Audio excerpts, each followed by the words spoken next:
今年年初的时候，我们觉得整体的投资会面向逆风，唯独 AI 这个行业会起飞。现在半年过去了，我们回看今年的股票，唯一的亮点就是 AI 所带动的高科技企业。And now it's powering the broader market gains this year. The Magnificent Seven, they are all up between 35 and 180% this year. And in May alone, Alphabet and Amazon, they're up 15% each. 其中 NVIDIA 是一枝独秀，涨了超过3倍。那么展望下半年，我们又看好哪一个行业呢？我个人觉得电动车到现在又是另外一个行业来到了起点。以下这2个框架可以帮到大家如何避开一些看起来很厉害、很棒的科技，但是到最后会使到投资者回报惨淡的2个框架。这一个新科技的生命周期 Technology Adoption Life Cycle， 它让我们知道在每一个阶段应该针对哪一类的客户，他们那些客户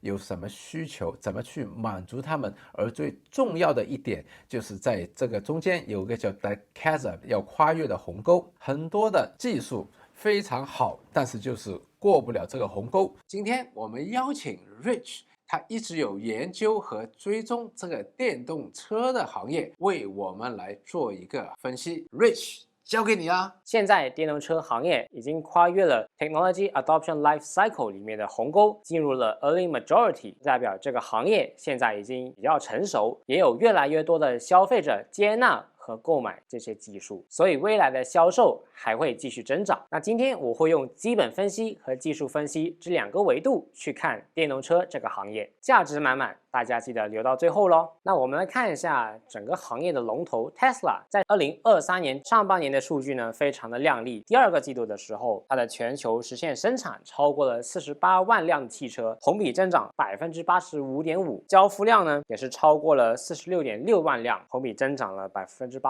这里跟它在半年前有一个策略非常有关，就是它在半年前呢实现了 Tesla 的汽车通过降价呢来抢这个市场的份额。那半年后回看呢，虽然呢它的毛利率整体下降了一点点，但它的交付量已经是突破了新高。我觉得这个策略非常的英明。 Tesla 的股价在过去的半年也涨了超过1倍，也在过去跑赢了其他的电动汽车的股价。我们来看一下其他公司交付量最高的汽车呢是比亚迪，在第2个季度里面也是突破了新高，已经超过了70万辆的新能源汽车。理想呢在6月份也有大概32500多辆的汽车的销量，而小鹏和蔚来呢在6月份的数据呢也是相当不错。如果用环比的数据来对比的话呢，蔚来是环比提升了大概 74%， 而小鹏呢是提升了大概 15%。 从以下的数据来看呢，比亚迪是全球交付量最高的汽车车厂，这也是为什么我们是必须要留意中国的市场。在2022年呢，中国新能源汽车的销量呢接近650万辆汽车，大幅超越了欧洲247万辆的汽车销量和北美洲103万辆的汽车的销量。中国是全球第1大的新能源汽车的市场，同时中国在今年呢已经超越了日本，成为了全球第1大的汽车出口国家。过去为什么这个新能源汽车会涨那么多呢？还有一个很大的原因就是因为在过去的半年呢，锂的价格下跌了很多。那为什么锂的价格会影响到新能源的汽车呢？就是因为新能源汽车当中需要用到的电池，其实它的原材料就是锂，而锂的价格下降了之后呢，制造锂电池的成本也相对下降了，这也是有利于各种新能源汽车的汽车厂。如果大家想投资电动车的行业，除了需要留意锂价、公司的汽车交付量和生产量之外呢，以下的2个因素是要去留意的。第一个呢是政府会不会在未来会有一些补贴的政策，这些补贴的政策呢是有利于这些汽车的销量，政府会不会对这个行业有一些监管，这个呢可能是对于这个行业有一些不好的因素在里面。第2个因素呢，我觉得是要留意新的科技。那现在主流的汽车呢都是用锂电去制造的，那有没有可能有其他的新新的科技，或者是以后会用到其他新的电池呢？比如说氢能源车或者是钠电池，这也是一个可能性。那我们作为投资者，我们应该去投资哪一家公司呢？那无论是交付量或者是市场份额呢，我觉得比亚迪绝对是整个市场里面的第一名 ，Tesla 呢也是紧随其后。另外呢，最近也很多的投资者去追捧，比如说小鹏、蔚来或者是理想这3家公司。这3家公司虽然最近的股票涨了很多，但是呢，他们依然是没有一个盈利的能力。目前呢，他们还是在亏损的。所以呢，作为投资者呢，我们是需要去留意它目前的盈利能力的。那当然，这些公司在未来会不会有一个稳定的赚钱的模式，从而转亏为盈呢？这也可能是这些公司未来的一个值得留意的点。而我觉得呢，短期之内这些利好的因素呢，已经反映在股价里面。有一些公司已经是一个超买的阶段，比如说我们看到很多大众喜欢追捧的小鹏呢，最近它的 RSI 已经是超过了70，已经是一个超买的阶段。